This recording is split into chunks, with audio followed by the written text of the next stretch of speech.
하셨고 그렇지만은 어떤 상징적인 자리에 청년이 가 있다거나 아니면 뭐 호남 인사가 가 있다거나 그렇게 해서 문제가 해결되는 것은 아니라고 생각을 하거든요. 그래서 그런 인사를 하는 것에서 한 걸음 더 나아가서 조금 더 현실적이고 진정성 있는 정책을 펼칠 때만이 지역 문제도 그렇고 뭐 세대 문제, 계층 문제 모두 다 해결할 수 있지 않을까 그렇게 생각합니다. 전지현 씨한테 한 가지 질문을 좀 해보고 싶은 게 있는데 네. 이번에 보신 것처럼 그 투표 결과를 놓고 보게 되면 20, 30대의 그 표심과 50, 60대의 표심은 완전히 엇갈렸죠? 네. 그 이유가 어디 있었다고 보십니까? 제 생각에는 역사인식에서 일단 많이 차이가 있었다고 생각을 합니다. 역사인식, 예.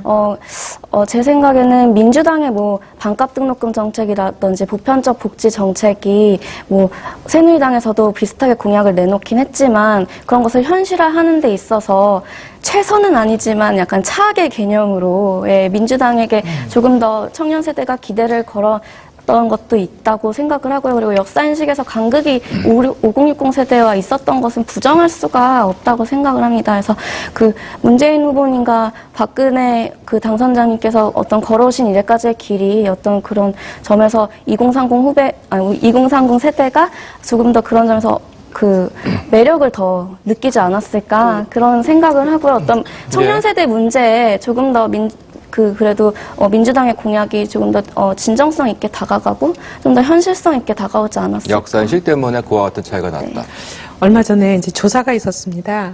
이번에 왜 그럼 2030 세대와 5060 세대가 문제인식이 달랐기 때문인가? 아니면 왜 이렇게 표차가 났느냐? 근데 이제 한 가지 연구 결과니까 뭐 그게 전부 다 맞다고 얘기할 수는 없지만 참고로 이제 제가 말씀을 드리면 상당히 상황 인식은 비슷했다는 조사 결과예요. 제가 읽어드리면은 양극화 격차가 심하다. 30대가 93.1%가 그렇다고 답을 했는데요. 놀랍게도 50대도 90.7%나 답을 했습니다. 같아요.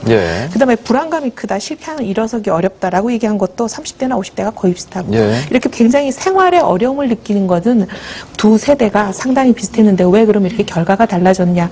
아까 우리 전지현 씨께서는 뭐 역사인식의 차이가 있다고 그러셨는데 오히려 지금 현재 5060 세대가 과거 권위주의 정권에서 민주화 운동도 하고 본인의 삶을 바쳐서 그런 부분들을 실현해내려고 하셨던 분들이거든요. 근데 이분들이 오히려 역사인식에서 보면은 더 진보 진영의 후보인 문재인 후보를 찍었어야 되는데 왜 반대가 거꾸로 났냐. 이분들이 투표 현상을 또 이제 패널로 분석한 걸 보면 10년 전에 김대중 정권이 10년 전에 노무현 정권이 탄생하던 시절에 이분들은 대부분 그 진보 진영을 찍었던 사람들 중에서 이번에 문재인을 찍은 사람과 박근혜를 찍은 사람이 거의 똑같아요. 그 얘기는 뭐냐, 이렇게 사람들이 변한 거 아니겠습니까? 왜 변했냐? 두 가지 이유라고 이 연구는 분석하고 있어요. 뭐죠? 첫째, 두 진영 간에 정책에 있어서는 별 차이가 없었다.